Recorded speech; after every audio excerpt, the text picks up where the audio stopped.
Di episode kali ini cerita dimulai dengan kelanjutan dari episode pertama, yang dimana Demang Antawirya telah merencanakan sesuatu untuk menjebak Lindu Aji melalui Nona Kori. Saat Lindu Aji bersama dengan Demang Antawirya dan Ki Guwu, sedang memacu kuda mereka. Tiba-tiba terdengar suara jeritan wanita yang meminta tolong. Yang ternyata wanita itu adalah Nona Kori yang sedang diganggu oleh beberapa pemuda. Lindu Aji yang tidak menyadari kalau ini adalah jebakan, ia pun langsung turun dari kudanya dan membantu menyelamatkan Nona Kori. Lindu Aji pun memberikan pelajaran pada pemuda-pemuda tersebut. Sementara itu Demang Antawirya tersenyum bahagia karena Lindu Aji telah masuk dalam perangkapnya.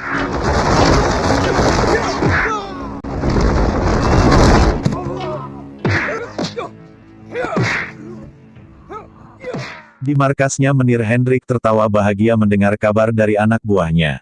Karena Demang Antawirya berhasil menjalankan rencananya untuk menjebak Lindu Aji. Rencana selanjutnya, Menir Hendrik menugaskan orang-orangnya untuk mengawasi gerak-gerik Lindu Aji. Tujuannya adalah mempengaruhi Lindu Aji melalui Nona Kori untuk berpihak pada company. Selain itu Menir Hendrik sangat yakin Lindu Aji mempunyai rahasia penting yang bisa ia korek. Demi tercapai tujuannya untuk menguasai tanah Jawa. Rahasia? Kita harus bisa mengorek semua rahasia yang ada dalam dirinya. Mengerti? Mengerti. Setelah rencana awal berhasil, Demang Antawirya akan melancarkan rencana selanjutnya.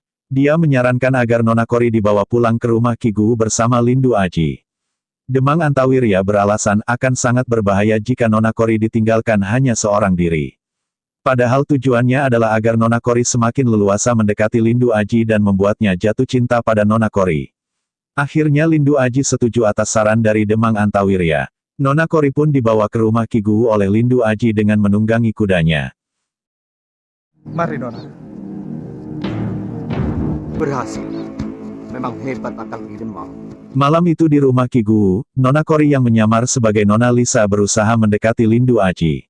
Untuk mendapatkan perhatian Lindu Aji, Nona Kori menyatakan kepasrahannya untuk mengabdi kepada Lindu Aji. Ia akan melakukan apa saja untuk Lindu Aji yang telah membantu menyelamatkan kehormatannya. Bahkan ia bersedia melayani Lindu Aji kapanpun Lindu Aji membutuhkan dirinya.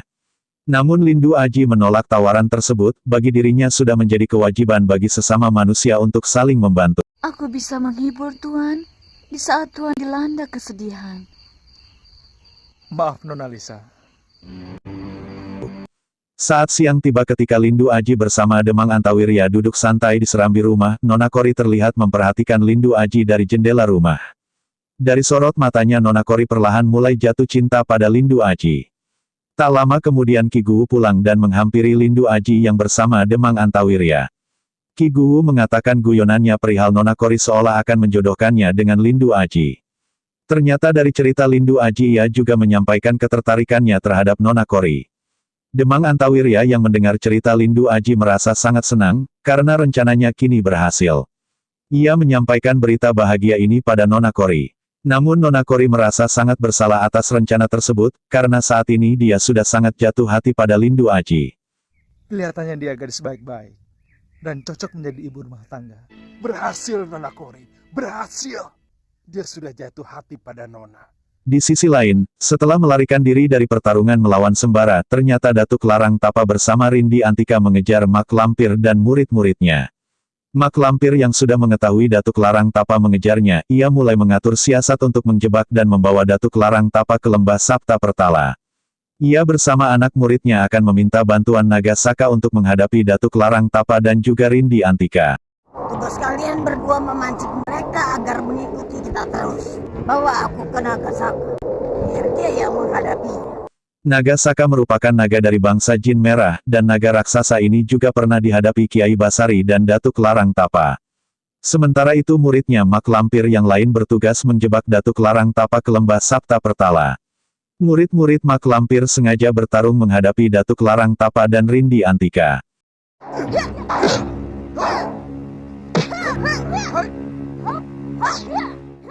Kemudian mengambil perhatian mereka dan membawanya ke lembah Sapta Pertala. Di sana Mak Lampir bersama muridnya yang lain sudah menunggu kedatangan Datuk Larang Tapa. Kemudian Mak Lampir memanggil Naga Saka untuk membantunya menghadapi musuh-musuhnya tersebut. Bantulah aku melawan musuh-musuhku. Naga Saka, datanglah kemari. Tak lama kemudian datanglah seekor naga besar di hadapan Datuk Larang Tapa, dan kemudian naga itu bersiap untuk menyerang Datuk Larang Tapa. Namun seketika Rindi Antika terbang dan bertarung melawan naga saka tersebut. Mak Lampir bersama muridnya hanya melihat pertarungan tersebut dari balik bebatuan. Namun apalah daya, Rindi Antika harus terkena terjangan dari naga raksasa tersebut. Melihat Rindi Antika yang kewalahan, Datuk Larang Tapa pun ikut membantu Rindi Antika bertarung menghadapi naga saka. Perlawanan Datuk Larang Tapa tidak berhasil karena naga saka tersebut sangatlah kuat. Sehingga mereka mengalami luka yang cukup parah setelah terkena semburan api dari mulut sang naga.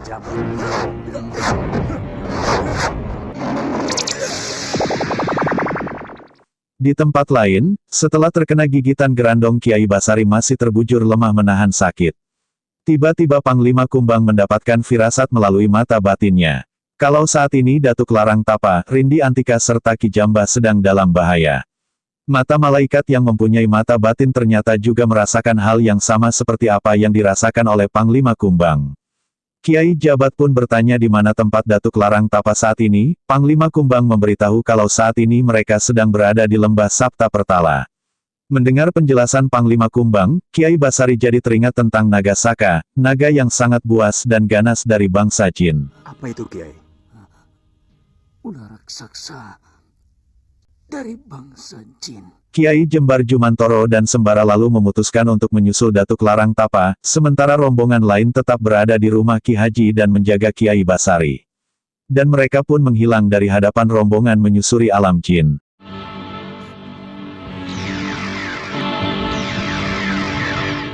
Setibanya di lembah Sapta Pertala, Sembara dengan senjata pamungkasnya Cemeti Amarasuli bertarung dan meladeni keganasan naga saka. Mak Lampir yang melihat kedatangan Sembara, lalu memutuskan melarikan diri bersama muridnya. Sementara itu, terlihat naga saka beberapa kali menyemburkan api panas ke arah tubuh Sembara. Namun Sembara masih bisa menahan semburan dahsyat api tersebut, hingga pada akhirnya Sembara berhasil masuk ke dalam mulut naga saka dan berhasil melumpuhkan naga dari bangsa jin itu.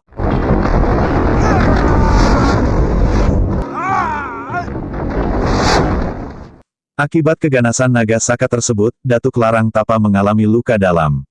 Di sisi lain Mak Lampir bersama muridnya yang sudah jauh melarikan diri, kini Mak Lampir dibantu murid-muridnya itu akan menyusun strategi untuk mengalahkan Sembara dan memecah belah persatuan mereka. Salah satu murid Mak Lampir akan menggunakan tipu daya untuk mengalahkan Sembara. Nah, berhasilkah rencana Mak Lampir bersama muridnya? Ikuti kisahnya di episode selanjutnya. Menghadapi mereka dengan aji tipu tumbal cucukan guru. Kau memang muridku yang paling cerdas. Demikianlah akhir dari episode kali ini. Terima kasih sudah menonton, jangan lupa subscribe dan like video ini, agar kalian tetap bisa menyaksikan episode selanjutnya. Selamat bernostalgia.